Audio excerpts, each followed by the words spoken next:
మధ్యలోకి నన్ను ఆహ్వానించిన దైవజనులు జీవా గారికి నా హృదయపూర్వక వందనాలు. థ్యాంక్ యూ అయ్యా. మోడీ గారు డ్రెస్ వేసారు, చాలా బాగుంది. అలాగే గనులైన దైవ సేవకులందరికీ పేరు పేరున థ్యాంక్ యూ అయ్యా. చాలామంది సేవకులు గడిచిన దినాల్లో నేను ఈ ప్రాంతానికి రావటానికి నేను ఎరిగి ముగ్గురు సేవకులు ప్రయత్నం చేశారు. కొన్ని అనివార్య కారణాల వలన నా వీసా రిజెక్ట్ అవుతూ వచ్చింది. మెట్టుకు జీవరత్నం గారు నా వీసాకు జీవాన్ని పోసి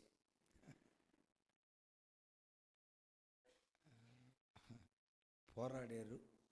వారిని బట్టి మనస్ఫూర్తిగా ప్రభువుని స్తుతిస్తూ ఎంతోమంది ఇమాన్యుయల్ మినిస్ట్రీస్ హైదరాబాద్ యూట్యూబ్ ఛానల్లో దేవుని వాక్యం వినే బిడ్డలు చాలామంది ఉన్నారు. చాలామంది ఫోన్ చేస్తా, అయ్యా మీరు ఈ దేశానికి రావాలని మేము చాలా కాలం నుంచి ప్రార్థన చేస్తూ ఉన్నాం అని ఎంతోమంది బిడ్డలు ప్రార్థన చేశారు.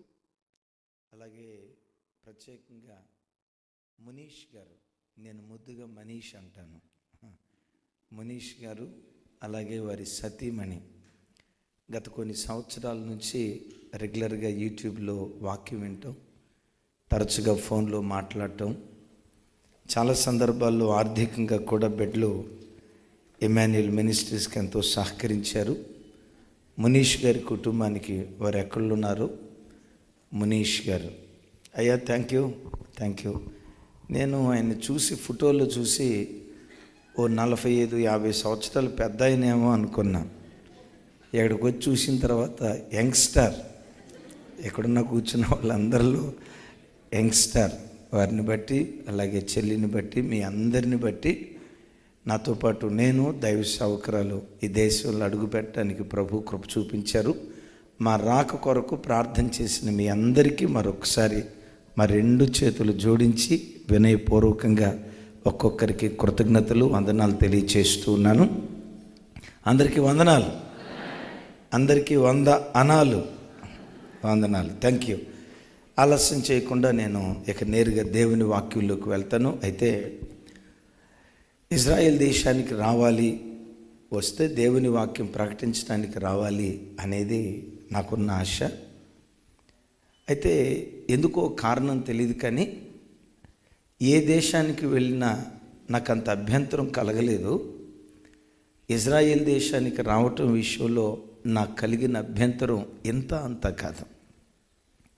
సంఘబిడ్డలు చాలా ప్రార్థన చేశారు, మా దైవజనురాలు ప్రార్థన చేశారు, నేను ప్రార్థన చేశాను.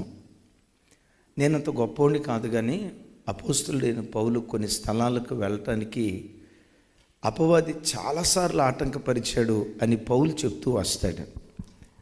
నా జీవితంలో కూడా భయంకరమైన ఆటంకాలు. ఆ ఆటంకాల తారాస్థాయి ఒక మాట చెప్పాలి చూస్తే, గత వారం నేను ఒక 8 గంటల ప్రయాణం, రాత్రిపూట ప్రయాణమై నాతో పాటు సేవకులు పిల్లలు కలిసి వెళ్తూ ఉంటే తెల్లవారుజాము 4:45 గంటల ప్రాంతంలో భయంకరమైన యాక్సిడెంట్. ఏం జరిగిందో తెలీదు. ఆ నేషనల్ హైవే మీద డ్రైవ్ చేసే తమ్ముడు నిద్రలోకి వెళ్ళాడో, వెనక నుంచి వెహికల్ వచ్చి కొట్టిందో తెలీదు. మా వెహికల్ డివైడర్ దాటి అవతల వైపుకు వెళ్ళి ఫ్రంట్ టైర్ బ్యాక్ టైర్ 2 పగిలిపోయినాయి, బెలూన్స్ ఓపెన్ అయ్యాయి. ఇక ఆ బార్డర్ నుంచి వెహికల్ కింద పడితే 40 అడుగుల లోయ, ప్రాణాపాయపు స్థితి. నేను అప్పుడు అనుకున్నాను, నేనంత గొప్పవాడిని కాదు, కానీ ఈ రాత్రి ఈ స్థలంలో ఏదో గొప్ప కార్యం దేవుడు చేయబోతున్నాడు, ఒక మహిమ కలిగిన కార్యం దేవుడు చేయబోతున్నాడు. అందుకని ఆటంకపరిచి సాతానుగాడు ఆటంకపరచగలుగుతాడేమో కానీ నిలువరించలేడు. కొంతకాలం ఆటంకపరిచాడు. కారణం, ఈ దేశంలో ఈ రాత్రి ఈ స్థలంలో, ఆ స్థలంలో కూర్చున్న తల్లి మొదలుకొని వెనక్కి కూర్చున్న బ్రదర్ వరకు ప్రతి ఒక్కరిని ఈ రాత్రి నా ప్రభు తాకబోతూ ఉన్నాడు. తన వాక్యం చేత దర్శించునుగాక. పరిశుద్ధ గ్రంథమైన బైబిల్లో నుంచి ఒక మాట మీతో పంచుకుంటాను.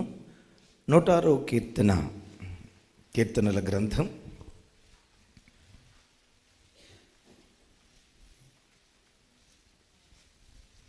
31వ వచనం నేను చదువుతాను.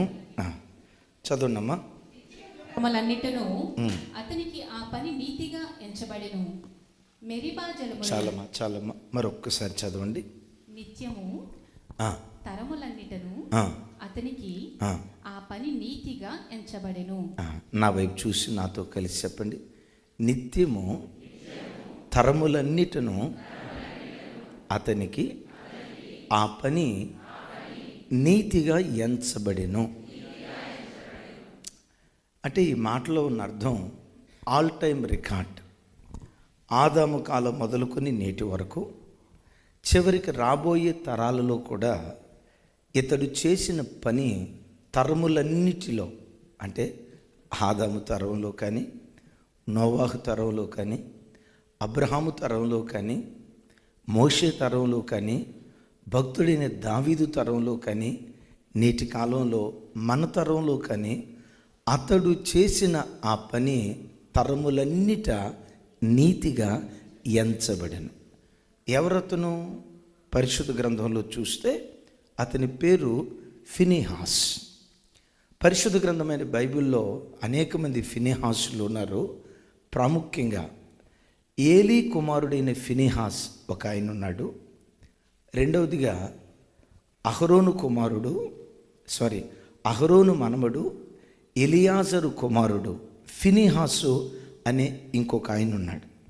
ఇక్కడ రాయబడిన వ్యక్తి ఎవరై అంటే అహరోను మనమడు ఫినెహాసు కుమారుడుగా ఉన్న అహరోను మనమడు ఎలియాజరు కుమారుడుగా ఉన్న ఫినెహాసు. అతడు చేసిన పని తరములన్నిటిలో అది అతనికి నీతిగా ఎంచబడింది. ఈ ఫినెహాస్ చేసిన పని ఇంతకు మునుపు నేను చెప్పేనే ఏలీ కుమారుడు చేసిన పని ఉందే, తరములన్నిటిలో అతి నీచమైన కార్యాన్ని ఫినెహాసు చేశాడు. ఆ ఫినెహాసు ఈ ఫినెహాసు ఇద్దరు యాజకులే. ఆ ఫినెహాసు ఈ ఫినెహాసు ఇద్దరు దేవుని మందిరంలో పరిచర్య చేసిన వాళ్ళే. ఆ ఫినెహాసు ఈ ఫినెహాసు ఇద్దరు బలిపీఠం దగ్గర బలర్పించిన వాళ్ళే. కానీ బాధ ఏంటంటే ఒకడు నీతిమాలిన పని చేస్తే అతడు చేసిన నీతిమాలిన పనిని బట్టి అతని తండ్రి చచ్చిపోయాడు. భార్య పురిటి నొప్పులు అనుభవిస్తూ కుమారుణ్ణి కని చనిపోయింది. మందసం చెరపట్టబడింది. ఒక్క మాటలో చెప్పాలంటే యాజక ఆధిక్యత ఈ ఫినెహాసు చేతుల నుంచి దేవుడు లాగేసి వేరే వాళ్ళకి ఇచ్చాడు. ఒక మాటలో చెప్పాలంటే ఏలీ కుటుంబం అంతా నాశనమైపోవటానికి ఫినెహాసు కారణమయ్యాడు.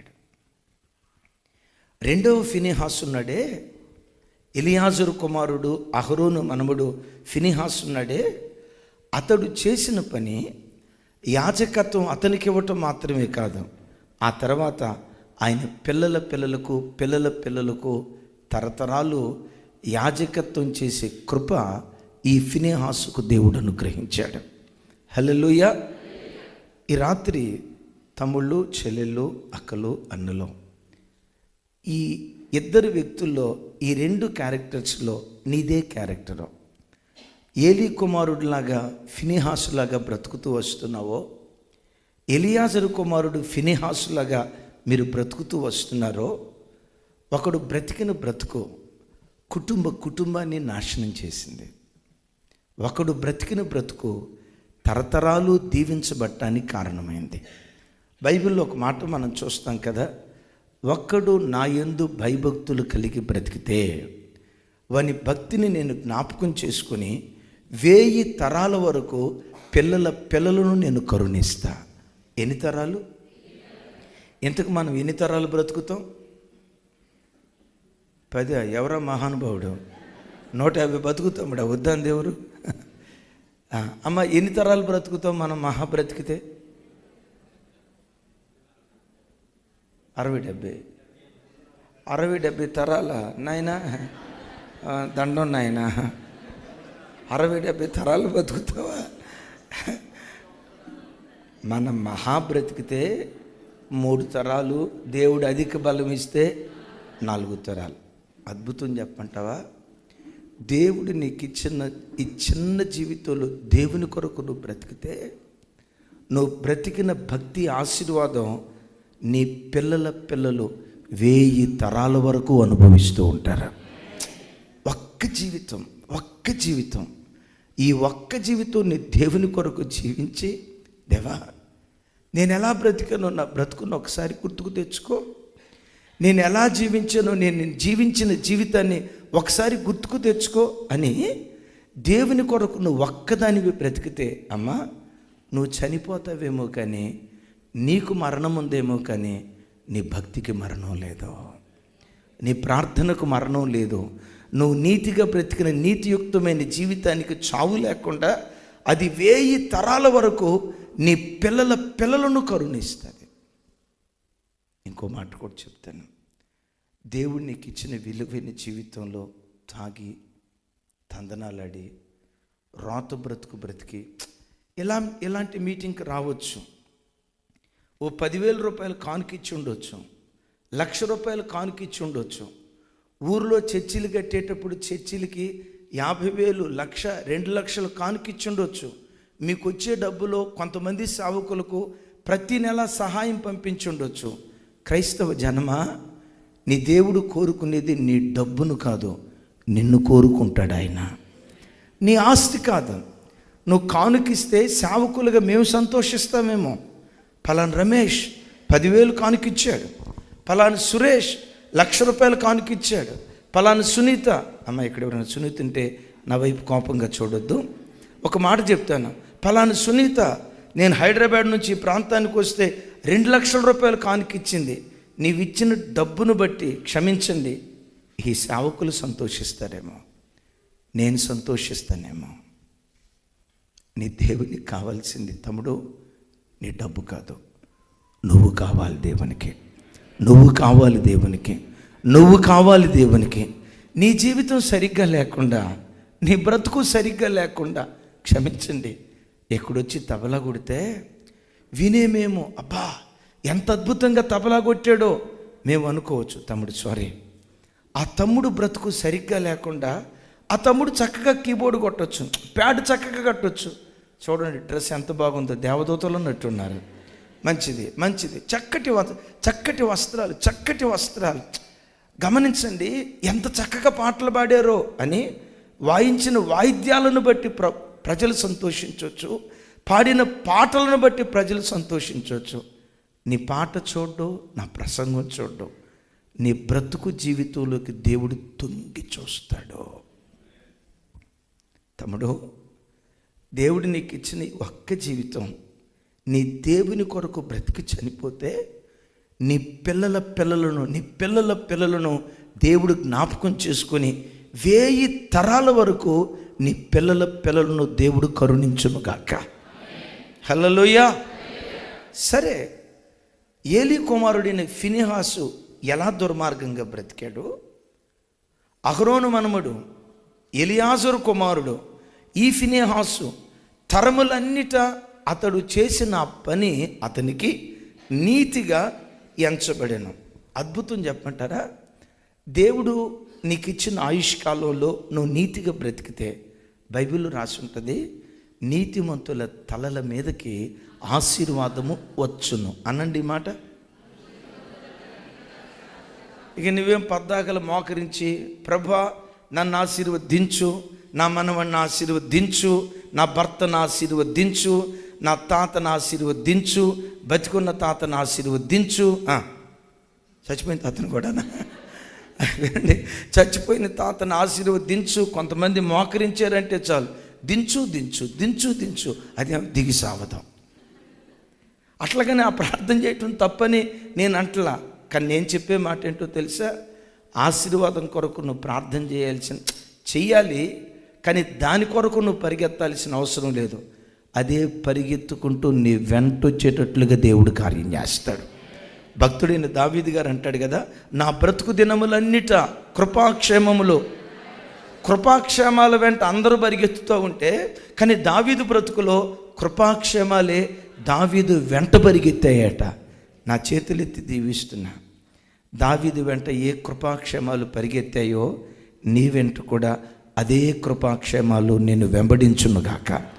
నిన్ను వెంబడించడమే కాదు, నీ పిల్లల పిల్లలను దేవుని కృపాక్షేమాలు వెంబడించునుగాక. మంచిది. నీతిమంతుల తలల మీదకి ఆశీర్వాదం వస్తుంది అని రాసింది కదా. మరో చోట ఏమని రాసిందో తెలుసా? నీతిమంతుల సంతాన పక్షమున. Yes, thank you. నీతిమంతుల సంతాన పక్షమున. తమ్ముడు, దేశానికి వచ్చి ఎంతో ప్రయాసపడుతున్నావు. నీ కోసం కాదు, నీ పిల్లల కోసం. మీకోసం కాదు, మా పిల్లలు అని వాళ్ళ కోసం ఎంతో ప్రయాసపడుతున్నారు. కష్టపడుతూ నీతిగా బ్రతుకు.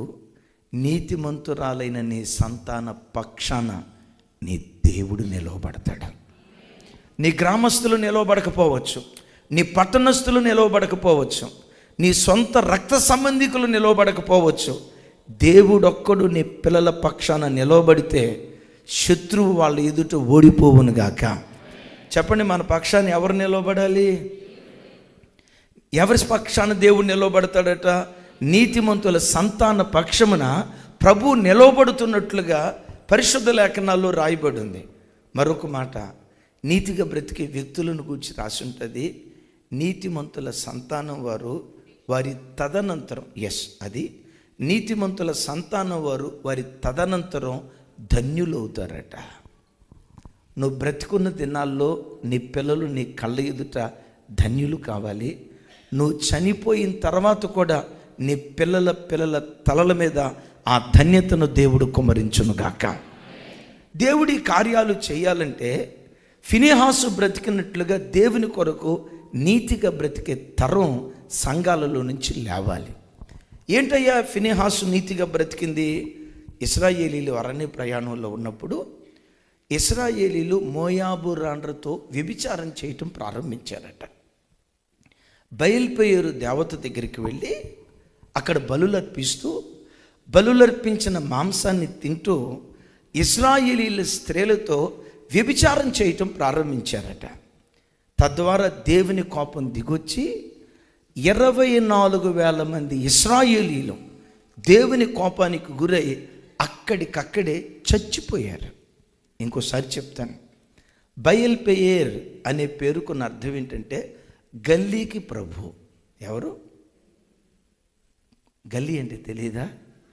ఇది మా తెలంగాణ భాష. ఏమండి అది బయల్పెయేరు అంటే గల్లీకి ప్రభు. వీళ్ళు గల్లీకి ప్రభువుని ఆరాధించడానికి వెళ్ళారు.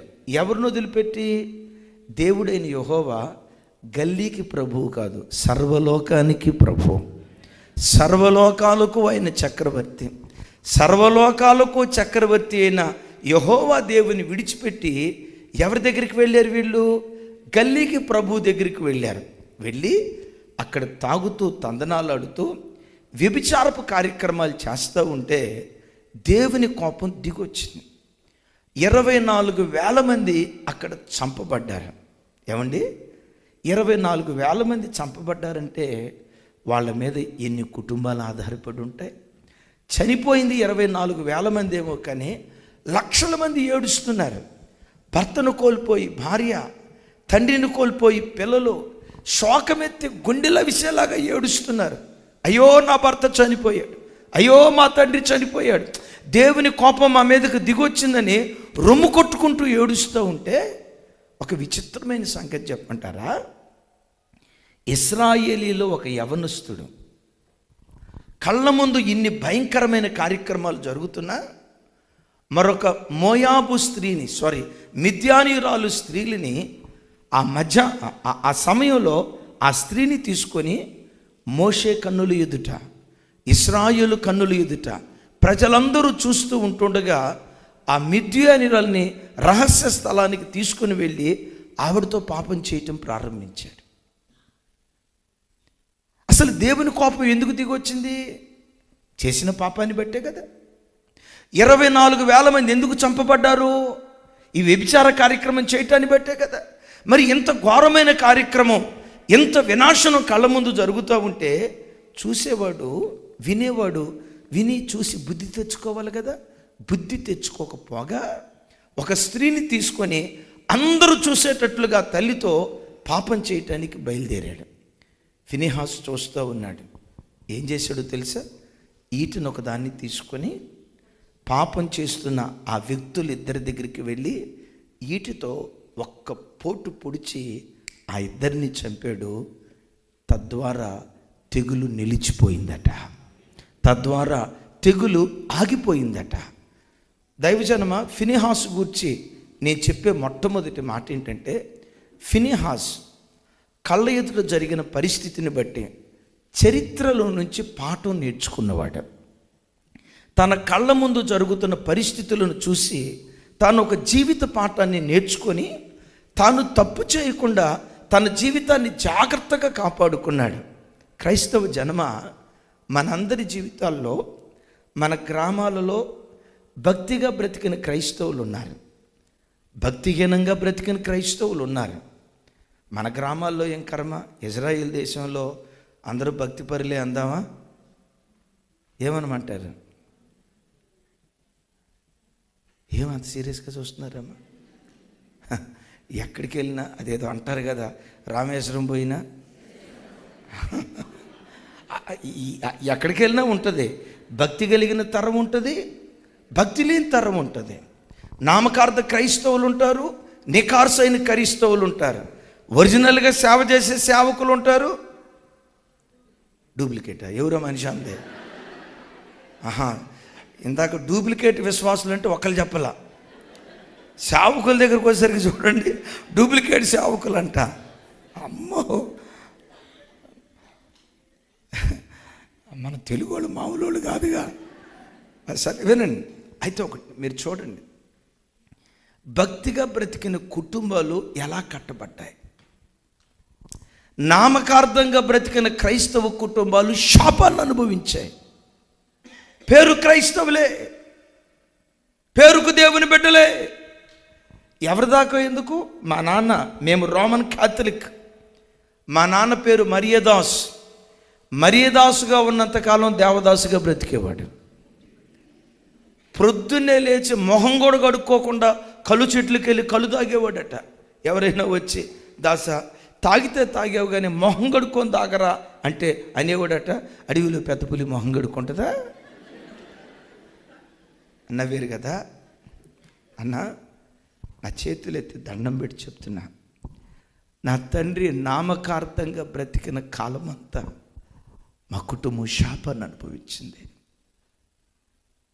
మా అక్కకు పెళ్లి చేస్తే చిన్న వయసులో విధవరాలైంది. మా అన్నను బీకాం చదివిస్తే ఉద్యోగం సద్యోగం లేకుండా ఒక రాడ్ బెండింగ్ మేస్త్రి పని చేసుకునే స్థితికి దిగిపోయాడు. నా తండ్రి గర్భాన పుట్టిన ఆ జాస్త 2 ఫలాలు ఓ రకంగా ఆ రోజుల్లో శాపాన్ని అనుభవించాయి. ఎందుకు నా కుటుంబం ఇలా శాపాన్ని అనుభవించింది? నామకార్థ క్రైస్తవ్యం, నామకార్థ భక్తి జీవితం. ఏదో పండగలప్పుడు చర్చికి వెళ్ళటం, తర్వాత తాగటం, పండగలప్పుడు చర్చికి వెళ్ళటం, కొట్లాటకు వెళ్ళటం. నామకార్థ భక్తి జీవితం జీవించినంత కాలం మా కుటుంబం అనుభవించిన శాపం ఇంత అంతా కాదు. ఒకరోజు మా ప్రాంతానికి ఒక గొప్ప దైవజనుడు వచ్చాడు. ఒకేసారి మా నాన్న దేవుని వాక్యం విన్నాడు. ఆ వాక్యం విన్న అదే రోజు మారు మనసు పొంది బాప్తిస్మం తీసుకొని ఈ మరియదాసు యేసుదాసుగా మార్చబడ్డాడు. ఎప్పుడైతే యేసుదాసుగా మార్చబడ్డాడో ఖచ్చితంగా చెప్తాను, పెంట కుప్పల మీద పడిపోయిన మా కుటుంబాన్ని దేవుడు అంచెలంచెలుగా ఆశీర్వదించి ఆయన గర్భాన పుట్టిన నన్ను ఆయన మహిమ కొరకు పల్లెటూరు నుంచి లేవనెత్తి ఈరోజు ప్రపంచమంతా దేవుడు తన మహిమ కొరకు తిప్పుతున్నాడు. కారణం ఏంటో చెప్పంటారా? నికార్సైన భక్తి జీవితం ఎప్పుడైతే తాను జీవించడం ప్రారంభించాడో, కుటుంబం మీద ఉన్న శాపం, కుటుంబం మీద ఉన్న దారిద్రత, కుటుంబం మీద ఏలుబడి చేస్తున్న ప్రతి పాపం విరిచివేయబడి శాపగ్రస్తమైన కుటుంబాలను ఆశీర్వాదకరమైన కుటుంబాలుగా దేవుడు మార్చాడు. తమ్ముళ్ళు చెల్లెళ్ళు, మీలో ఎవరైనా నామకార్థ భక్తి జీవితం చేస్తున్నారేమో. దేవుని దగ్గరికి వచ్చి సినిమాలే, అక్రమ సంబంధాలే, త్రాగుడే. ఎలా బ్రతకాలనుకున్నా అలా బ్రతుకుతూ, అయ్యా ఇలాంటి నామకార్థ భక్తి జీవితం చేయటాన్ని బట్టే మన బ్రతుకులు శాపగ్రస్తమైపోతున్నాయి అన్న సంగతి గుర్తించి కళ్ళ ఎదుట చూడండి. భక్తిగా బ్రతికే కుటుంబాలు ఎలా ఉన్నాయి, ప్రార్థన చేసుకునే కుటుంబాలు ఎలా ఉన్నాయి, దారి తప్పి బ్రతుకుతున్న కుటుంబాలు ఎంత శాపగ్రస్తాన్ని అనుభవిస్తున్నాయో ఎప్పుడు చరిత్రలో నుంచి పాఠం నేర్చుకోవాలి. ఆమేన్. ఒకసారి చెప్పండి ఆమేనని. దేనిలో నుంచి పాఠం నేర్చుకోవాలి? పవిత్రంగా బ్రతికిన యోసేపు ఏమయ్యాడు? పాపం చేసిన సంసోను ఏమయ్యాడు? దేశం కాని దేశంలో నీతిగా బ్రతికిన దానియేలు ఏమయ్యాడు? రాజు అయిన తర్వాత దారి తప్పి మోయాబు స్త్రీలతో అక్రమంగా 1000 మంది స్త్రీలను వివాహం చేసుకున్న సొలొమోను ఏమయ్యాడు? ఇవన్నీ చూసిన తర్వాత నీ గుండెల్లో, దేవా నేను భక్తిగా బ్రతికితే నా కుటుంబానికి కూడా అలాగే నిలవబడతావు కదా, నేను భక్తిగా బ్రతుకుతానయ్యా, అయ్యో ఆ కుటుంబాలు బ్రతికినట్లుగా నేను బ్రతకూడదని ఎప్పటికప్పుడు ఒక అద్భుతమైన సాక్ష్యం. అది పేరుగాంచిన దొంగలు ఉండే ప్రాంతం. ఆంధ్రాలో కొన్ని ఊర్ల పేర్లు ఉంటాయి.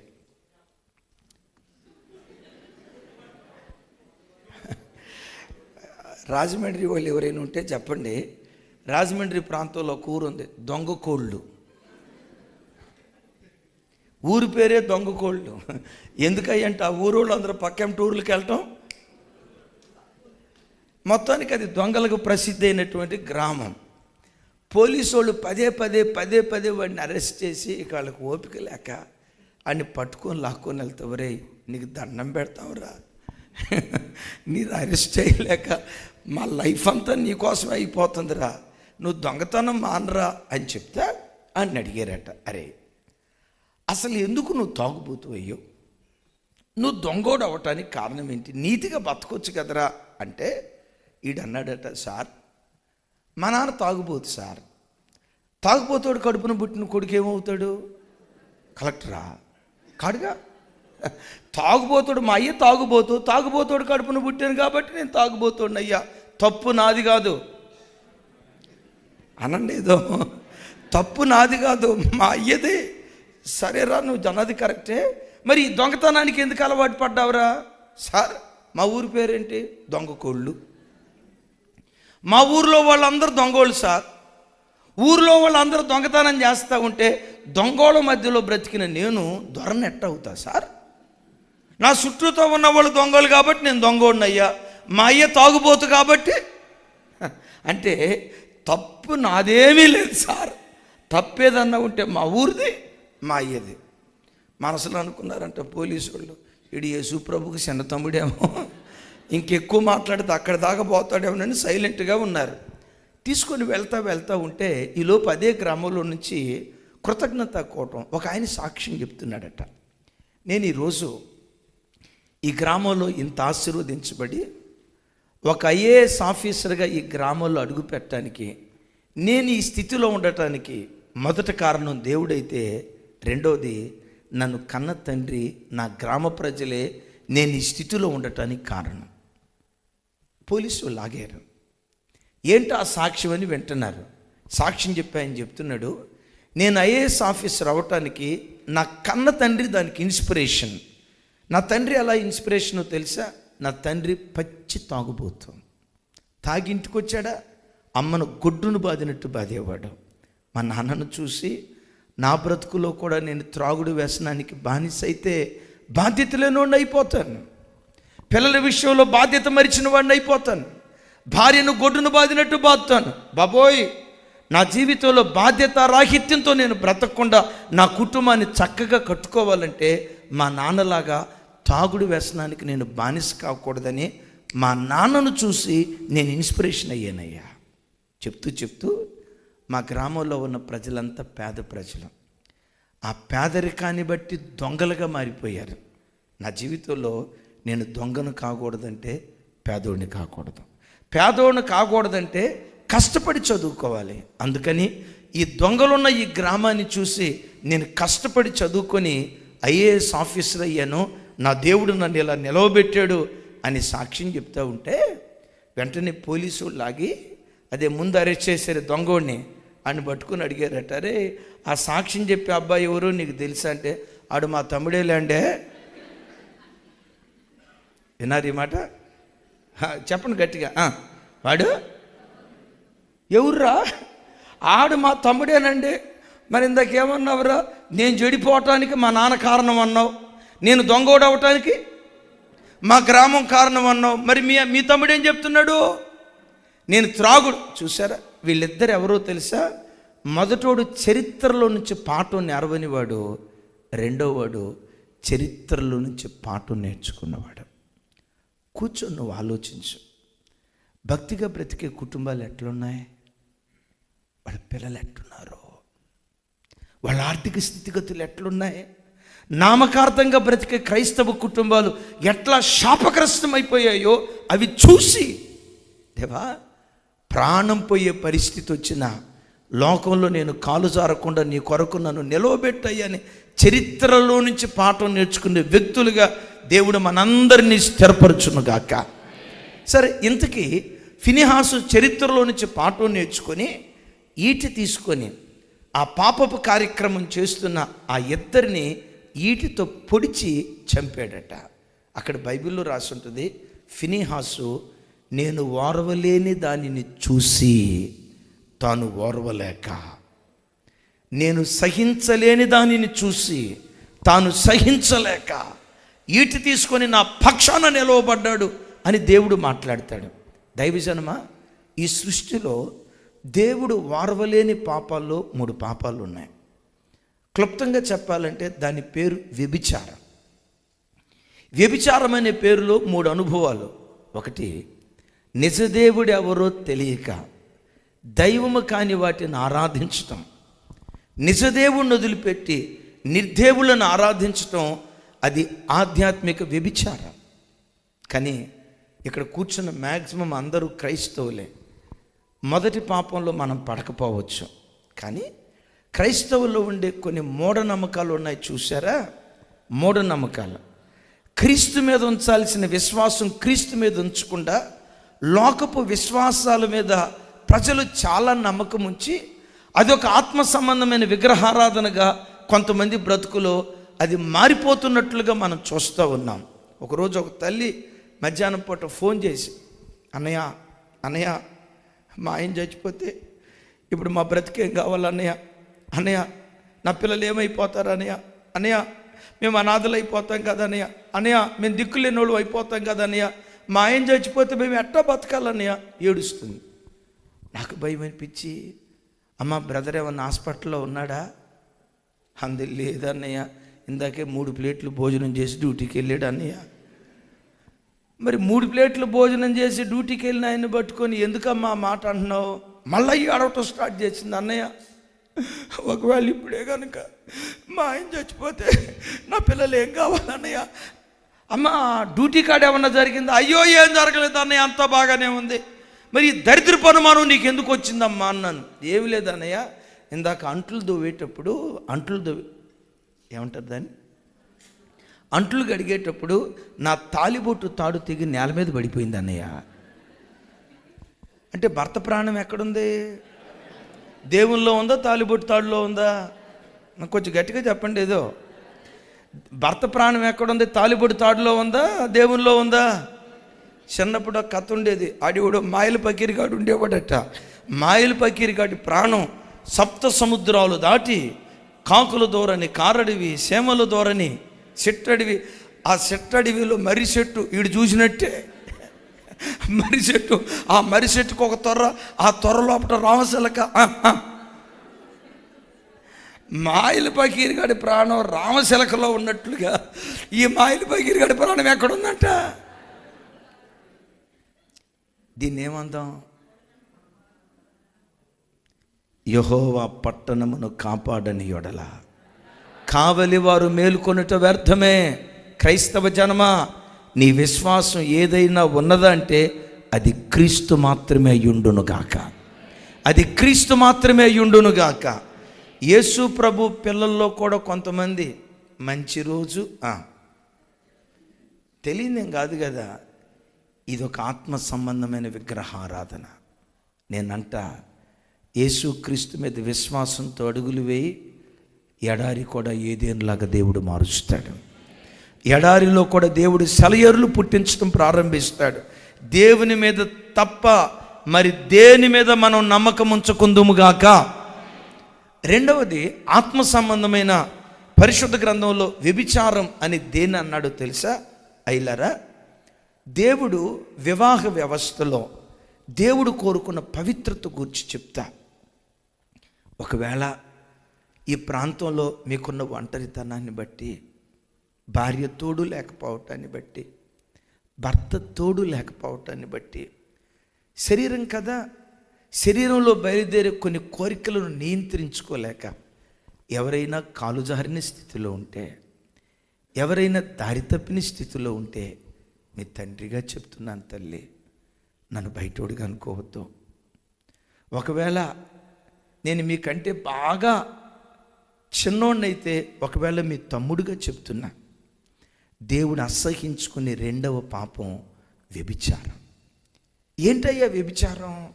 వివాహ వ్యవస్థలో దేవుని ఆలోచన ఏంటి? దేవుడు ఏదైనా తోటలో ఆదామును కలుగు చేశాడు కదా.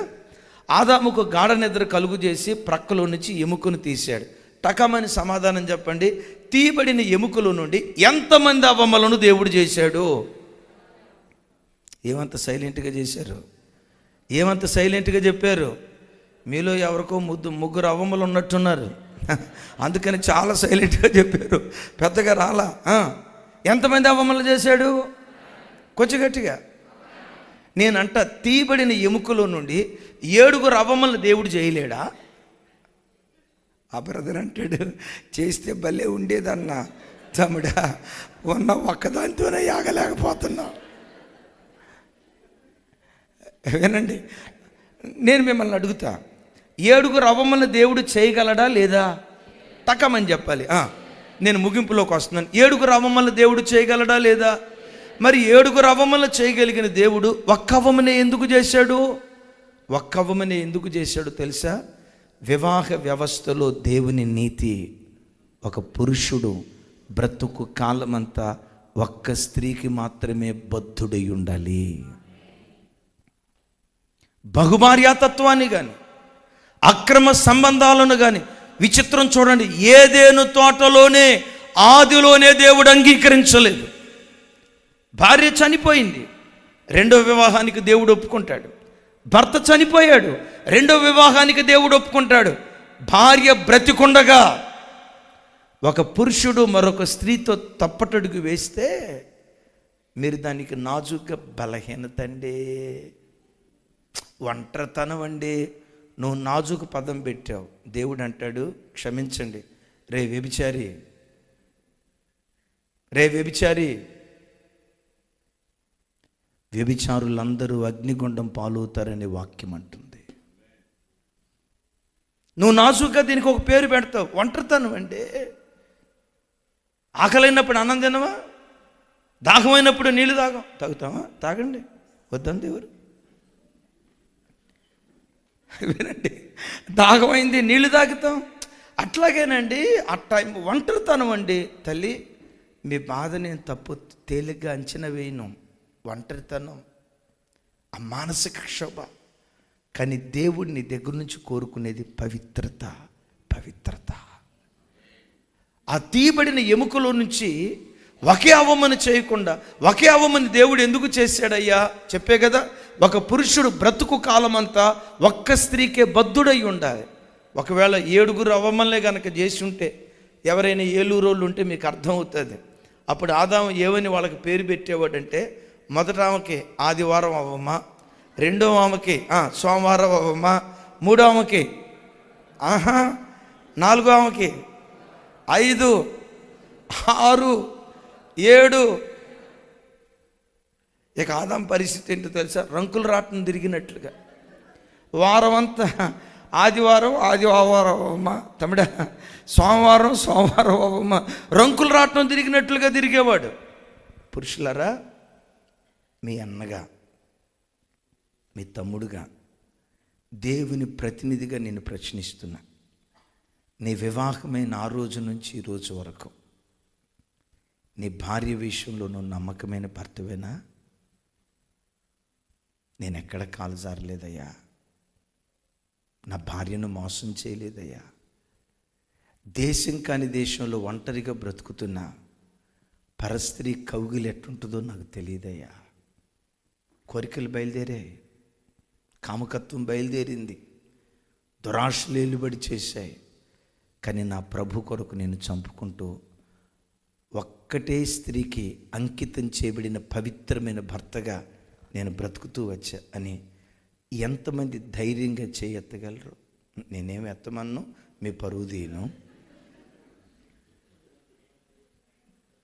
ఒక మాట, ఈ ప్రశ్న నిన్ను అడుగుతున్నప్పుడు నీ మనస్సాక్షి నిన్ను గుచ్చుతుందా? నీ మనస్సాక్షి నీ మీద నేరారోపణ చేస్తుందా? నా భార్య విషయంలో నేను నమ్మకమైన భర్తని, వివాహమైన ఆ రోజు నుంచి ఈ రోజు వరకు ఏ పరస్త్రీని నా కౌగిట్లోకి తీసుకొచ్చుకోలేదయ్యా. నా భార్య విషయంలో ఒక పవిత్రమైన భర్తని అని నువ్వు చెప్పగలిగితే ఎంత బాగుండు కదా. ఒకవేళ తెలుసు తెలియక కాదు, తెలిసి ఒకవేళ గతంలో పొరపాటు చేస్తే చెప్పంటారా? నిన్ను మార్చడానికే ఈ రాత్రి దేవుడు నన్ను ఇక్కడికి పంపించాడు. నీ గుండెల్లో ఒక పరివర్తన పుట్టించడానికే దేవుడు ఈ స్థలంలో నిలవబెట్టి వాక్యం ద్వారా దేవుడు మాట్లాడుతూ ఉన్నాడు. ఎందుకో తెలుసా? నువ్వు పాపం చేస్తే నీ పిల్లల మీదకి ఎలా శాపం వెళ్తాదో ఏలీ కుమారుడు ఫినెహాసు జీవితాన్ని చూసాం కదా. ఒక తండ్రి చేసిన పాపం ఎలా పిల్లలకు శాపంగా మారిందో, ఎలియాజరు కుమారుడు ఫినెహాసు తాను పవిత్రంగా బ్రతకటాన్ని బట్టి తన పిల్లలను దేవుడు కరుణిస్తూ వచ్చాడు. యేసయ్యకు మహిమ కలుగును గాక. పురుషులారా, ఒక్కసారి కూర్చొని మీరు ఆలోచించండి. మీ ఒంటరితనంలో, మీ ఏకాంత జీవితంలో, ఈ మహా గొప్ప దేశంలో మీరు ఎలా దేవుని సన్నిధిలో బ్రతుకుతున్నారో మిమ్మల్ని మీరు ఒకసారి ప్రశ్నించుకోండి. తల్లులరా, నన్ను మీరు అన్యథ భావించొద్దు. మీ సొంత తమ్ముడుగా, మీ సొంత అన్నగా, వీటన్నిటికంటే మించి దేవుని ప్రతినిధిగా మిమ్మల్ని అడుగుతున్నాను. మీ వివాహమైన ఆనాటి నుండి ఈనాటి వరకు ఒక్కడే పురుషునికి ప్రదానం చేయబడిన పవిత్రురాలైన కన్యకగా బ్రతుకుతున్నావో, బజారు ఆడదానిగా బ్రతుకుతున్నావో ఒకసారి నిన్ను ప్రశ్నించుకో. వావి వరసలు తప్పి ఒంటరితనాన్ని బట్టి పరిస్థితులు తలకిందులై ఎలా నువ్వు జీవిస్తున్నావో ఒక్కసారి కూర్చొని నీ బ్రతుకును కూర్చొని ఆలోచించు. అయ్యా, నా వివాహమైన ఆ రోజు నుంచి ఈ రోజు వరకు నా భార్య విషయంలో నా భర్త విషయంలో నేను ఒక నమ్మకమైన భార్యనయ్యా, విశ్వాసఘాతకురాల్ని కాదు. ఒంటరిగా ఉన్నా, 10 మందిలో ఉన్నా, ఇక్కడ నన్ను గమనించే వాళ్ళు ఎవరూ లేకపోయినా నా శీలాన్ని పవిత్రంగా నేను కాపాడుకుంటూ వచ్చా. ఎక్కడా నేను కాలు జారలేదయ్యా, నేను నమ్మకమైన పవిత్రమైన భార్యనయ్యా అని ఎంతమంది ధైర్యంగా దేవుని సన్నిధిలో దేవుని స్తుతించగలరు? యవన బిడ్డలారా, మీకు ఒక మాట చెప్తాను. మీ తల్లిదండ్రులు మీకంటూ ఒక అమ్మాయిని చూసి, ఒక అబ్బాయిని చూసి వివాహం చేసే వరకు మీ పవిత్రతను కాపాడుకోండి. ఎందుకో తెలుసా? వేప చెట్టులో నుంచి ఏ విత్తనం వస్తుంది? మామిడి చెట్టులో నుంచి ఏ విత్తనం వస్తుంది? మామిడి చెట్టులో నుంచి మామిడి విత్తనమే వస్తుంది. ఏమే రైట్? మామిడి చెట్టులో నుంచి వేప విత్తనం వచ్చినట్లుగా ఎక్కడైనా చూసారా? వేప చెట్టులో నుంచి మామిడి విత్తనం వచ్చినట్లుగా ఎక్కడైనా విన్నారా? లేదు కదా. నేనంటా, తమ్ముడు, నీ యవ్వన జీవితం నువ్వు పవిత్రంగా కాపాడుకుంటే రేపు నీకు వివాహమైన తర్వాత నీకు పుట్టబోయే పిల్లలు కూడా పవిత్రమైన సంతతి పుట్టుకు రావటానికి దేవుడు కృప చూపిస్తాడు. నీ యవ్వన వయసులో నువ్వు ఎక్కడ కాలు జారలేదుగా, నీ యవ్వన వయసులో నువ్వు ఎక్కడ తప్పటడుగులు వేయలేదు కదా. ఒక అమ్మాయిని చూసి పోకిరి చేష్టలు చేయటం కానీ, ఒక అబ్బాయిని చూసి పనికిమాలిన మెసేజెస్ పంపించడం కానీ ఎలాంటి కార్యక్రమాలు చేయలేదు కదా. నువ్వు పవిత్రంగా బ్రతికేవు గనుక నీ మీద నిలిచిన పవిత్రత నీ పిల్లల మీదకి దిగి రావటానికి దేవుడు కృప చూపిస్తాడు. వేప చెట్టులో నుంచి ఏ కాయలు వస్తాయి? వివాహం కాకమునుపు నువ్వు జార పురుషుడిగా జార స్త్రీగా బ్రతికితే, నేను మిమ్మల్ని కృంగదీయటానికి కాదు, ఆలోచింప చేయటానికి చెప్తున్నాను. వివాహం కాకమునుపు నువ్వు తప్పటడుగులు వేస్తే నేను శపించట్లేదు సుమి, రేపు నీ గర్భాన పుట్టబోయే పిల్లలు కూడా అలాంటి శాపగ్రస్తమైన పిల్లలు పుట్టుకొస్తారు. ఈ సోషల్ మీడియా పెరిగిన తర్వాత పిల్లల్లో, యవ్వన బిడ్డల్లో బోతద్దం పెట్టి వెతికిన పవిత్రత దొరుకుతుందా అని అంటే అది ఒక ఎండమావిలాగానే మిగిలిపోతుంది. హైదరాబాద్లో ఒక అమ్మాయి అబ్బాయి విపరీతంగా ప్రేమించుకుంటున్నారంట. ఇద్దరు వెళ్ళి కేఫ్కి వెళ్ళి కాఫీ తాగుదామని ఎదురు బొదురు కూర్చున్నారు. కళ్ళల్లో కళ్ళు పెట్టి చూసుకుంటున్నారు, ఒకరితో ఒకరు మాట్లాడుకుంటూ ఉన్నారు. ఆ అమ్మాయి అంటా ఉంది, ఈ అబ్బాయి మాట్లాడుతూ ఉన్నాడు. అంటారు కదా ఆ ప్రేమికుల మధ్యలో, నాకు అచ్చం దేవతలా కనపడుతున్నావు అన్నాడు వీడు. ఎప్పుడైనా ప్రేమ వివాహాలు ఇంతే, పెళ్ళికి ముందు దేవతలా కనపడుతున్నావు అంటాడు, పెళ్ళైన సంవత్సరం తర్వాత అచ్చం దెయ్యంలాగే కనపడుతున్నావే అని అడగపోతే నన్ను అడగండి. పెళ్ళి కాక మునుపు అంటాడు, కళ్ళు మూసినా నువ్వే, కళ్ళు తెరిచినా నువ్వే, నువ్వు లేకపోతే నేను బతకలేను అంటాడు. పెళ్ళైన 2 సంవత్సరాల తర్వాత నువ్వు లేకపోతేనే బతికేటట్టున్నాను అంటాడు. వినాలి మాట, నువ్వు లేకపోతేనే బతికేటట్టున్నాను అంటాడు. సరే, విచిత్రం వినండి. ఈ ఇద్దరు యవ్వన బిడ్డలు మాట్లాడుకుంటూ ఈ లోపు అమ్మాయి ఫోన్ అక్కడ పెట్టి వాష్రూమ్కి వెళ్దామని వెళ్ళిందట. ఈ పిచ్చోడు ఆ అమ్మాయి ఫోన్ నెంబర్ ఆ అమ్మాయి ఫోన్ తీసుకొని తన పేరు ఏ పేరు మీద డైల్ చేసిందని నంబర్ నొక్కుతున్నాడు. వీడి మనసులో నా పేరు దగ్గర my sweetheart, my mister perfect, my Taj Mahal, my Mumtaz Begum, my Shah Jahan ఏమి రాసుకుందా అని నంబర్ డైల్ చేస్తే బకరా నెంబర్ 10 అని వచ్చిందట.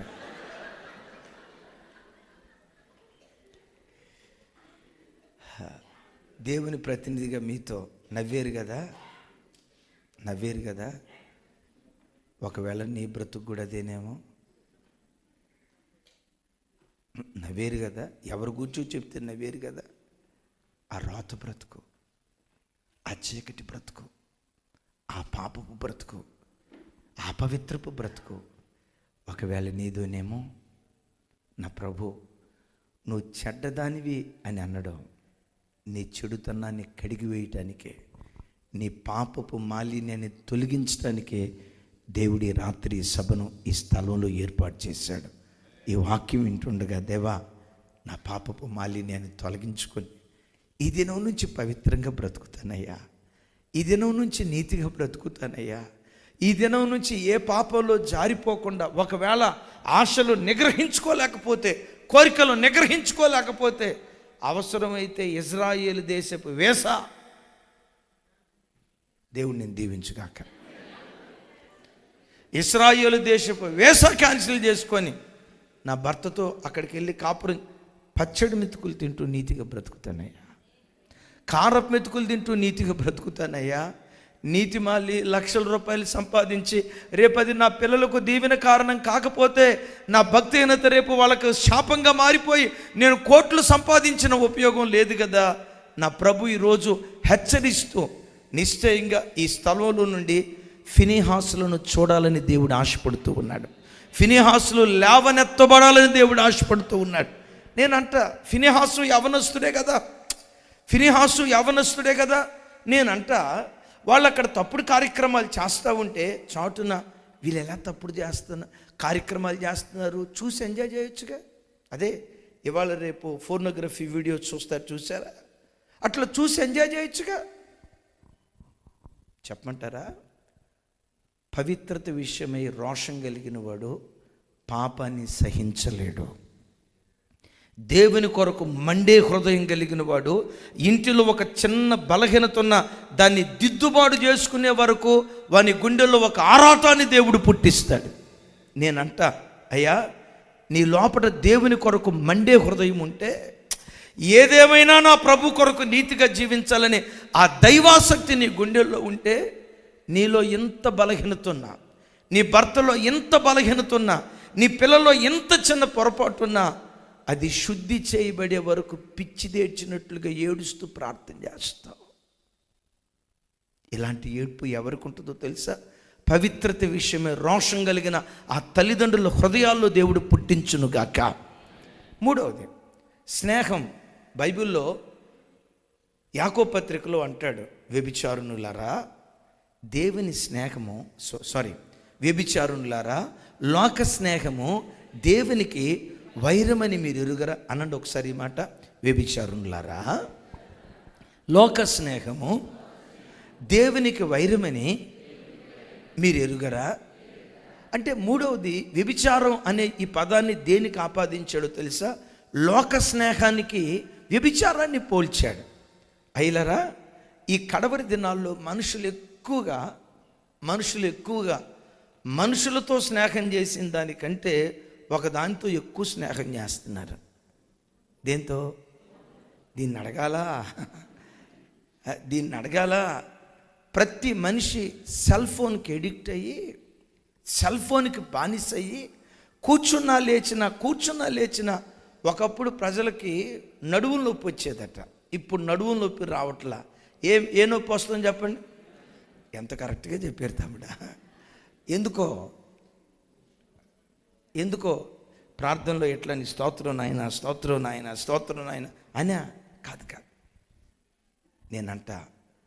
నేనంట సెల్ ఫోన్తో సమయం ఎక్కువ గడపటం, లోక స్నేహం చేయటం కూడా అది దేవుని దృష్టి ఎదుట వ్యభిచారం. ఏం చేయాలి? ఫినిహాస్ లాగా లేచి ఆ వ్యభిచారపు ఆత్మ వాక్యమనే ఖడ్గంతో, వాక్యమనే ఈటతో దాన్ని చంపే వ్యక్తులుగా మన ముందుముగాక. నేనంటాను, లోకంతో నువ్వు స్నేహం చేసిన దానికంటే, సెల్ ఫోన్తో నీవు స్నేహం చేసిన దానికంటే, నీ ఖాళీ దొరికినప్పుడల్లా తమ్ముడా బైబిల్తో స్నేహం చేయి, వాక్యంతో స్నేహం చేయి, దేవుని సన్నిధిలో మోకరించి ప్రార్థన చేయి, దేవునితో సహవాసం చేయటం ప్రారంభించు. ఎక్కడుండి దేవుని సన్నిధిలో నువ్వు మోకరిస్తే, నువ్వు ఎక్కడుండి చేసే ప్రార్థన ప్రపంచంలో ఏ దిక్కునైనా పని చేయగలుగుతుంది. ప్రార్థన రిమోట్ కంట్రోల్ లాంటిది. నీవెక్కడుండి పగలనక రాత్రనక పిల్లల కొరకు కష్టపడుతున్నావే, ఎక్కడుండి దేవుని సన్నిధిలో మోకరించి, అయ్యా మొన్ననే 2 లక్షల రూపాయలు డొనేషన్ కట్టి కార్పొరేట్ స్కూల్లో నా కూతుర్ని జాయిన్ చేశా. దేవా, నా కూతురు మీద ఏ దుష్టుడి కన్ను పడకుండా నా ప్రార్థన ఆ బిడ్డకు తోడుగా ఉంచాయని నువ్వు ఎక్కడుండి చేసే ప్రార్థన ఉందే, గ్రామంలో ఉన్న నీ కుమార్తెకు నువ్వు చేసే ప్రార్థన కంచెగా దేవుడు మారుస్తాడు. పెద్దగా చెప్దాం ఆమెన్. కొంచెం గట్టిగా చెప్దాం ఆమెన్. నువ్వు ఇక్కడ తినక ఎన్నో కన్నీళ్ళు అనుభవించి, నువ్వు పనిచేసే స్థలంలో ఎన్నో అవమానాలు అనుభవించి, నెల నువ్వు డబ్బులు పంపించి, నా పిల్లలు గొప్ప స్థితిలో ఉండాలి, నా భర్త సంతోషంగా ఉండాలి అని మీరు తినక డబ్బులు పంపిస్తే, కొంతమంది భర్తలు మన ఊర్లో పూల రంగడి తిరిగినట్టుగా తిరుగుతూ ఉంటారు. పూల రంగడే. ఎక్కడ కోడి పందాలైనా మనసారే, ఎక్కడ బ్రాందీ షాప్ అయినా మనసారే. గమనించండి, ఇట్లా బ్రతుకుతూ ఉంటారు. అమ్మా, నువ్వు కష్టపడి సంపాదించిన వాటిలో రూపాయి కూడా వ్యర్థం కాకూడదు. నువ్వు పంపిస్తున్న డబ్బు ద్వారా నీ కడుపున పుట్టిన పిల్లలు నీకంటే గొప్పవాళ్ళుగా మార్చబడాలి. వాళ్ళు అలా మార్చబడినట్లుగా నువ్వు చేయాల్సిన పని ఒక్కటే. ఇంట్లో యజమానులు పని అయిపోయింది కదా, వాళ్ళని టేక్ కేరర్స్గా వాళ్ళకి తీసుకోవాల్సిన జాగ్రత్త తీసుకున్నారు కదా, ఆ జాగ్రత్త పూర్తయిన తర్వాత ఎప్పుడు నా దేవుని సన్నిధిలో మోకరించుదాం, ఎప్పుడు నా దేవుని సన్నిధిలో ప్రార్థన చేద్దాం. నా గ్రామ రక్షణ కొరకు, ఇజ్రాయేలు దేశ రక్షణ కొరకు, నా కుటుంబ రక్షణ కొరకు ఎప్పుడు దేవుని సన్నిధిలో మోకరించి ప్రార్థన చేద్దామనే సమయం దొరికినప్పుడల్లా దేవుని సన్నిధిలో నువ్వు కన్నీళ్ళు విడుస్తూ ప్రార్థన చేయి. ఇక్కడ స్విచ్ చేస్తే అక్కడ లైట్ వెలిగినట్లుగా, ఇక్కడ ఫోన్ డైల్ చేస్తే అక్కడెక్కడో ఫోన్ రింగ్ అయినట్లుగా, ఎక్కడుండి నువ్వు చేసే ప్రార్థన ఆంధ్ర రాష్ట్రాన్ని కదిలించగలుగుతుంది, నీ పిల్లలను కదిలించగలుగుతుంది. నీ పిల్లల మీద ఏ దుష్టుడి కన్ను పడకుండా ఎక్కడుండి నువ్వు చేసే ప్రార్థన నీ పిల్లల చుట్టూత దేవుడు కంచెగా మార్చునుగాక. పెద్దగా చెప్దాం ఆమెన్. అద్భుతం. మీరు పడుతున్న ప్రయాసానికి తగిన ప్రతిఫలం కాదు, మించిన ప్రతిఫలం రావాలంటే బైబిల్లో 2 మాటలు జస్ట్ క్లుప్తంగా చెప్తాను. ఒక ఆయన కన్నీళ్ళు విడుస్తూ పిడికెడు విత్తనములు చేతబోని ఏడ్చుచూ పోయి విత్తాడట. పనలు సంతోషగానముతో పనలు మోసుకుంటూ వచ్చాడు. ఒకసారి ఆ మాట అనండి నాతో కలిసి. పిడికెడు విత్తనములు ఏడ్చుచూ పోయి విత్తువాడు సంతోషగానముతో పనలు మోసుకొని వస్తాడు. ఎన్ని విత్తాడు విత్తనాలు? పిడికెళ్ళు అని రాయాల, చెప్పండి. పిడికెడు అని రాసింది. విత్తింది పిడికెడే, మరి కోసేటప్పుడు పన కాదు, పనలు మోసుకొని వచ్చాడు. విత్తింది పిడికెడే, కానీ పనలు మోసుకోవటానికి కారణం ఏంటో తెలుసా? ప్రతి విత్తనానికి నీళ్లు పోసాడు అనే కంటే కూడా తన కన్నీళ్లను పోసాడు. అమ్మా, మమ్మీ స్కూల్ ఫీజు కట్టాలి, పిల్లలు మెసేజ్ పంపించారు. ఆ 10,000 పంపించేటప్పుడు కన్నీళ్ళు విత్తుతూ, దేవా నేను ఇక్కడ ఎంత కష్టపడి పిల్లలకు పంపిస్తున్నానో మీకు తెలుసు కదా. నా బిడ్డలు కట్టుకునే వస్త్రాలు, తినే తిండి, వారు అనుభవించే ప్రతి దానిలో పవిత్రత ఉండాలయ్యా. నా డబ్బు వ్యర్థం కాకూడదయ్యా, నా కష్టం వ్యర్థం కాకూడదయ్యా. నా పిల్లల ఆశీర్వాదాన్ని నా కళ్ళతో నేను బ్రతుకున్న దినాల్లో నా కన్నులారా చూడాలయ్యా అని నువ్వు విత్తే ప్రతి విత్తనానికి నీళ్లు కాదు, నీ కన్నీటి చుక్కలు జోడిస్తే నువ్వు విత్తిన దానికి మించిన ప్రతిఫలం నా దేవుడు అనుగ్రహించునుగాక.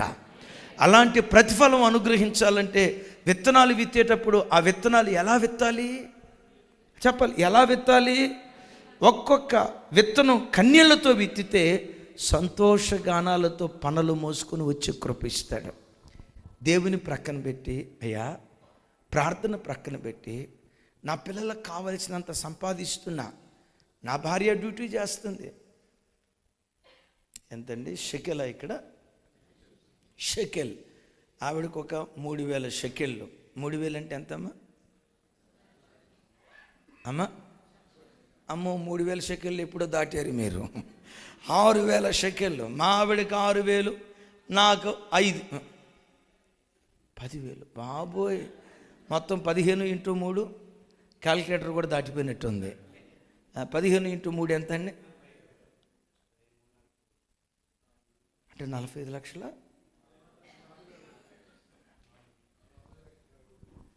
సార్ మీరు లెక్కల్లో పూర్ సార్. మిమ్మల్ని అడిగితే నాకున్న లెక్కలు పోయేటట్టున్నాయి, ఇంకా అసలు పొరపాటున అడగను. అవేనండి, నెలకు వచ్చేసరికి మా పిల్లలకి ఎంత లేదైనా 7 లక్షలు పంపిస్తూ ఉన్నాం, 7 లక్షలు సంపాదిస్తూ ఉన్నాం. మా నీ డబ్బు నీ పిల్లలకు భవిష్యత్తు ఇవ్వలేదు, నీ ప్రార్థన నీ పిల్లలకు భవిష్యత్తునివ్వగలుగుతుంది. నీ మోకాళ్ళ అనుభవం నీ పిల్లలకు భవిష్యత్తునివ్వగలుగుతుంది. నేను ఎప్పుడు ఈ మాట చెప్తా, ప్రార్థనాపరుడికి మరణం ఉంటుందేమో కానీ ప్రార్థనకు మరణం ఉండదు. ఇంకోసారి, ప్రార్థనాపరుడికి మరణం ఉంటుందేమో కానీ ప్రార్థనకు మరణం ఉండదు. బైబిల్లో దీనికి బలమైన రుజువేంటో తెలుసా?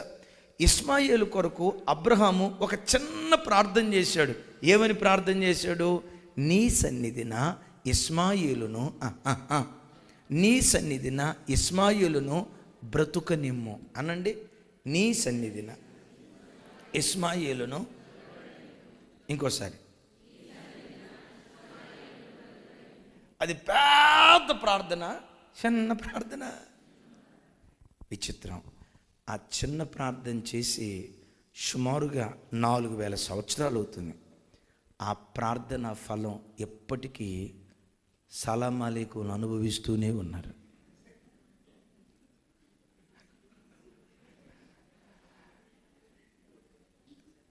తెలుసు కదా సార్? ఇప్పటికీ గమనించండి, మన ప్రాంతాల్లో కొన్ని చోట్ల 1000 అడుగులు తవ్వినా నీళ్లు పట్టల, వీళ్ళకి 100 అడుగులు తవ్వితేనే పెట్రోల్ పడిపోతుంది. చూడండి, ఆ ప్రాంతాలకు వెళ్తే ఒక్కొక్క తల్లి ఒంటి మీద 30 కిలో బంగారం, ఆ మనిషి బంగారాన్ని మోయలేక అంటారు కదా. అంతగా సమృద్ధిగా అనుభవించడానికి కారణం ఏంటంటే ఒక భక్తిపరుడు చేసిన ప్రార్థన. ఒక భక్తిపరుడు చేసిన ప్రార్థన. అమ్మా, నీ పిల్లల కొరకు రోజు కనీసం 1 గంట దేవుని దగ్గర ఏడుస్తూ ప్రార్థన చేయి. మీకు ఇచ్చిన సేవకుల కొరకు ప్రతిదినం ప్రార్థన చేయండి. ఆంధ్ర ప్రాంతంలో కొన్ని పరిస్థితులు మునుపున్నట్లు లేవు. ఎక్కడ కావాలంటే అక్కడ యథేచ్ఛగా ఒకప్పుడు సువార్త కోటాలు పెట్టేవాడు. ఒకప్పుడు తెలంగాణలో కాస్త భయంగా ఉండేది. దేవుని మహా గొప్ప కృప, ఇప్పుడు తెలంగాణలో సంతోషంగా సేవ జరుగుతుంది. కానీ ఆంధ్ర ప్రాంతానికి వచ్చేసరికి ఇలాంటి వార్తలు వింటున్నప్పుడు కడుపు చంపుకొని నెహెమ్యాలాగా ఏడ్చే వ్యక్తులుగా మనం ఎక్కడుండి చేతులు ఎత్తితే అక్కడ దేవుడు అద్భుతం చేయటం ప్రారంభిస్తాడు. సృష్టిలో సంఘ చరిత్రలో మైకేల్ చాంగ్ అనే ఒక వ్యక్తి ఉన్నాడు. అనండి ఒకసారి పెద్దగా. మైకేల్ చాంగ్ అంటంతో అది ఏ దేశ పేరులా కనపడుతుంది? మైకేల్ అంటంతో రైట్. అతడు చైనా, అమెరికా చైనా ఈ రెండు సంస్థలకు చెందినటువంటి వ్యక్తి. పిన్న వయసులో అద్భుతమైన ట్రోఫీలు గెలుచుకున్నాడు. ఇప్పటికీ రికార్డ్ 17 సంవత్సరాల పిన్న వయసులో దిగ్గజాలను మట్టి గరిపించి ఆ ట్రోఫీ చేతబట్టుకున్నాడు. ఆయన దగ్గర విలేకరులు అడగటానికి వచ్చారు, అయ్యా ఇంత చిన్న వయసులో ఇంత అద్భుతమైన ట్రోఫీ నువ్వు ఎలా గెలవగలిగావు? అమెరికా అనేది విమ్ముల్డన్కి పెట్టిన పేరు, వాళ్ళందరినీ వాడగొట్టావు. ఇక ప్రపంచ దేశాల్లో పేరుగాంచిన ప్రఖ్యాతిగాంచిన ఆటగాళ్ళందరినీ వాడగొట్టి ఇంత అద్భుతమైన విజయాన్ని నువ్వు సాధించావు. నీ విజయానికి కారణం ఏంటయ్యా అని అంటే అతను నిలబడి 2 మాటలు అన్నాడు. నా విజయానికి కలిగిన మొట్టమొదటి కారణం నా ఆరాధ్య దైవం ప్రభు అయిన యేసుక్రీస్తు వారు. రెండవది, నా విజయానికి కారణం నా తల్లి చేసే ప్రార్థన. ఏంటయ్యా నీ తల్లి చేసే ప్రార్థన? నీ తల్లి ప్రార్థనలో ఉన్న ప్రత్యేకత ఏంటి? ఏమంటాడో తెలుసా? మైదానంలో ప్రత్యర్థితో నేను ఆట ఆడుతున్నంతసేపు నా తల్లి ప్రార్థన గదిలో దేవునితో పోరాడుతూ ఉంటుందయ్యా. ఇంకోసారి చెప్పంటారా? నేను ప్రత్యర్థితో మైదానంలో పోరాడుతూ ఉన్నంతసేపు నా తల్లి ప్రార్థన గదిలో దేవునితో పోరాడుతుంది. ప్రార్థనా గదిలో నా తల్లి పోరాడిన పోరాటమే నా విజయానికి కారణం. నీ పిల్లలు ఎగ్జామ్కి వెళ్ళినప్పుడు, అమ్మ ఇక్కడే ఉండే ఉపవాసం ఉండవు. నీట్ ఎగ్జామ్కి వెళ్ళేటప్పుడు ఇక్కడే ఉండి ఉపవాసం ఉండవు. పిల్లల కాలేజీకి వెళ్ళినప్పుడు ఇక్కడే ఉండి దేవుని సన్నిధిలో ప్రార్థించే. ఎక్కడుండి నువ్వు చేసే ప్రార్థన నీ పిల్లల చుట్టూత దేవుడు కంచెగా మార్చునుగాక. పెద్దగా చెప్దాం ఆమేన్. ఆ ఫినెహాసు మందిరానికి వచ్చే ఆ స్త్రీలతో అపవిత్రంగా ప్రవర్తించి తన యవ్వన జీవితాన్ని దుర్మార్గంగా చేసుకున్నాడు. ఇదే యవ్వన వయసులో ఉన్న ఈ ఫినెహాసు ఉన్నాడే, ఈట పట్టుకొని పాపాన్ని చంపివేసి ఇశ్రాయేలు ప్రజల మధ్యలో ఉన్న ఆ దేవుని ఉగ్రతను చల్లార్చి ఆశీర్వాదకారకుడిగా మార్చబడ్డాడు. ఇద్దరు యవనస్తులే. ఈ మాట చెప్పాక నేను ముగింపుకు వస్తాను. ఇద్దరు ఎవరని చెప్పాను? ఇంకోసారి చివరిసారి చెప్పండి. ముసలోళ్ళ యవనస్తుల? దేవునికి యవనస్తులు కావాలి. వయసంతా ఉడికిపోయిన తర్వాత దేవుని దగ్గరికి రావటం కాదు. చేయాల్సిన కార్యక్రమాలన్నీ చేసిన తర్వాత దేవుని దగ్గరికి రావటం కాదు. నిండు యవన వయసు నీలో ఉన్నప్పుడే, శరీరపు కోరికలు రంకెలేసేటప్పుడే, పాపం రారమ్మని పిలిచినప్పుడే, నీ నిండు యవ్వన కాలంలో నువ్వు దేవుని కొరకు బ్రతికితే బైబిల్లో రాయబడి ఉంటుంది, యవ్వన కాలమందు పుట్టిన కుమారులు బలవంతుని చేతిలో బాణాల వంటి వారు. మీ ఎదుట నిలబడి నేనున్నానే. నేను 18వ ఏట యేసుక్రీస్తును స్వరక్షకునికి అంగీకరించా. దైవజనురాలు వాళ్ళ తండ్రి గారు రైల్వే ఎస్ఐ. ఆ రోజుల్లో ఎంకామ్ చదివింది. ఆ రోజుల్లో రైల్వే ఎస్ఐ 15వ ఏట బాప్తిస్మం తీసుకుంది. ఎంతండి? నేను 21వ ఏట బాప్తిస్మం తీసుకోవటానికి గుంటూరు వెళ్తూ ఉంటే సరిగ్గా అప్పుడు నా వయసు 21 సంవత్సరాలు. బాప్తిస్మం తీసుకోవడానికి వెళ్ళేటప్పుడు మా మేనత్త నా దగ్గరకు వచ్చి నా భుజం మీద పడి తెగ ఏడుస్తుంది. అయ్యా అప్పుడే బాప్తిస్మం తీసుకుంటే ఎట్టగయ్యా, ఈ సినిమాలన్నీ ఎవరు చూస్తారయ్యా, ఈ సంతోషాలన్నీ ఏమైపోతాయి, తీసుకో, ముసలోడు అయిన తర్వాత తీసుకో, పళ్ళన్నీ ఊడిపోయిన తర్వాత తీసుకో, వెంట్రుకలన్నీ తెల్లబడిన తర్వాత తీసుకో, ఇప్పుడే బాప్తిస్మం తీసుకుంటే ఈ సంతోషాలన్నీ ఎంత చిన్న వయసులో అని నా భుజం మీద పడి ఎట్టేడుస్తుందో చెప్పమంటారా? ఆడపిల్లను అత్తారింటికి పంపించేటప్పుడు కూతురు భుజం మీద పడి అమ్మ ఏడుస్తో చూసారా? ఆ రేంజ్లో ఏడుస్తుంది మా అత్త. ఇప్పుడే బాప్తిస్మం తీసుకుంటే ఎట్టాగయ్యా? ఈ సినిమాలన్నీ ఎవరు చూస్తారయ్యా? ఈ సంతోషం అంతా ఏమైపోతాయ్యా? తీసుకో, ముసలోడు అయిన తర్వాత తీసుకో అంది. పక్కమట మా నాన్నన్నాడు పక్కన, యేసుదాసు, మరీదాసు కాదు యేసుదాసు. పక్క ఉంటుండే మా నాన్న అన్నాడు మా మేనత్తను పట్టుకొని, పో సైతానా అని నా దగ్గరకు వచ్చి భుజం దడతా అన్నాడు. నాన్న, బలిపీఠ మీద అర్పించబడిపోయే బలి పశువు, బలిపీఠ మీద అర్పించబడబోయే బలి పశువు యవ్వన బలి పశువు అయి ఉండాలి. విన్నారు ఈ మాట? ముసలి బలి పశువును బలిపీఠ మీద వధించకూడదు. అంగవైకల్యం కలిగిన దాన్ని బలిపీఠ మీద వధించకూడదు. గుడ్డిదాన్ని, కుంటిదాన్ని, వృద్ధాప్యానికి వచ్చిన దాన్ని బలిపీఠ మీద అర్పించకూడదు. క్రీస్తు బలిపీఠ మీద అర్పించబడాల్సిన బలి పశువు యవ్వన బలి పశువు అయి ఉండాలయ్యా. ఈ యవ్వన కాలంలోనే దేవుని కొరకు బ్రతుకుతానని తీర్మానం చేసుకోయ్యా అని భుజం తట్టాడు. 21వ ఏట ఇంజనీరింగ్ చదువుతున్న రోజుల్లో, హైదరాబాద్లో ఇంజనీరింగ్ చదువుతున్న రోజుల్లో 21వ ఏట బాప్తిస్మం తీసుకున్నా. నేనంట పక్క పల్లెటూరులో పుట్టినోన్నమ్మా, ఓ పేద తండ్రికి పుట్టినోడిని, అనామకుణ్ణి. దయగల దేవుడు ఈరోజు పల్లెటూరు నుంచి లేవనెత్తి ప్రపంచానికి తన మహిమ కొరకు పరిచయం చేశాడు. దానికి కారణం చెప్పంటారా?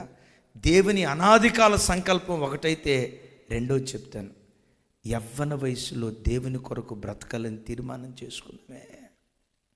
ఈ సినిమాలొద్దు, ఈ సరదాలొద్దు, ఈ అపవిత్రపు ఆశ ఇచ్చులొద్దని యవ్వన కాలంలో దేవుని కొరకు బ్రతకాలని తీర్మానం చేసుకున్నామే.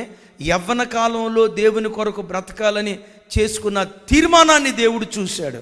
యవ్వన కాలమందు పుట్టిన కుమారులు, ఇక్కడ చాలామంది యవ్వన బిడ్డలు ఉన్నారు, యవ్వన చెల్లెలు ఉన్నారు.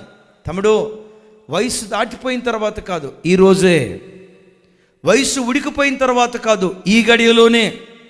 నీకు బుద్ధి పుట్టినప్పుడు కాదు, నువ్వు మారదాం అని అనుకున్నప్పుడు కాదు, ఈ రాత్రి దేవుడు నీతో మాట్లాడుతూ ఉండగానే, దేవుడు తన వాక్యం ద్వారా హెచ్చరిస్తూ ఉండగానే, ఈ రాత్రే నీ మనసును మార్చుకోగలిగితే, బైబిల్లో రాయబడి ఉంది, ఎవడు దీనుడై నలిగిన హృదయము గలవాడై నా మాట విని వణుకుచూ ఉండునో వాని మీదే నేను దృష్టి నిలిపాను. దేవుడు ఎవరి మీద దృష్టి నిలుపుతాడట? ఆయన వాక్యం విని, చెప్పండి, ఆయన వాక్యం విని ఎవడు గడగడ వణుకుతాడో వాని మీదే దేవుడు దృష్టి నిలిపాడట. నా ప్రార్థన, నువ్వెక్కడ కూర్చొని వాక్యం వింటున్నా, ఈ రాత్రి నీ మీద దేవుడు తన దయా దృష్టి నిలుపునుగాక. ఆఖరి మాట చూడండి, సంఖ్యాకాండం. ఆ ఫినెహాసుతో దేవుడు చేస్తున్న నిబంధన. థ్యాంక్ యూ మా. వారి మధ్యను నేను ఓర్వలేని దానిని తాను ఓర్వలేకపోవటం వలన ఇశ్రాయేలుల మీద నుండి నా కోపము మళ్లించను గనుక నేను ఓర్వలేక ఉండి ఇశ్రాయేలును నశింపచేయలేదు. కాబట్టి నీవు అతనితో ఇట్లనుము, అతనితో నేను నా సమాధాన నిబంధన చేయుచున్నాను, అతనితో నా సమాధాన నిబంధన చేయుచున్నాను, అది నిత్యమైన యాజక నిబంధనగా అతనికిని అతని సంతానమునకు కలిగి ఉండును. ఏలయనగా అతడు తన దేవుని విషయమందు ఆసక్తి గలవాడై ఇశ్రాయేలుల నిమిత్తము ప్రాయచిత్తము చేసెను. అందరం చప్పలు కొడితే యేసయ్యకు స్తోత్రాలు చెప్దాం. అందరం దేవుడి వాగ్దానం ఈ రాత్రి స్థలానికి వచ్చిన ప్రతి బిడ్డ జీవితంలో నా దేవుడు నెరవేర్చునుగాక. ఏమని వాగ్దానం చేస్తున్నాడు? అతనితో నేను నా సమాధాన నిబంధన చేయుచున్నాను, అది నిత్యమైన యాజక నిబంధనగా అతనికిని అతని సంతానమునకును కలిగి ఉండును. విన్నారా? నేను అతన్ని యాజకుడిగా నియమిస్తున్నా. అతని మాత్రమే కాదు, అతని సంతానమునకును ఈ యాజకత్వాన్ని ఇస్తున్నా. ఏలీ కుమారుడు ఫినెహాసు దగ్గర నుంచి యాజకత్వాన్ని ఏం చేశాడు? లాగేశాడు. ఈ ఫినెహాసు దగ్గరికి వచ్చేసరికి దేవుడు ఏం చేశాడు?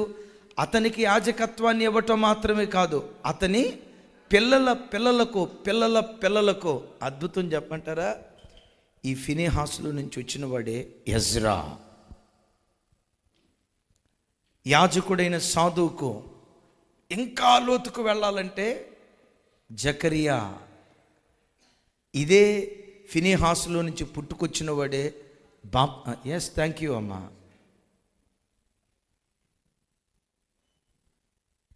ఈ ఫినెహాసులో నుంచి ఎవరు పుట్టుకొచ్చారు?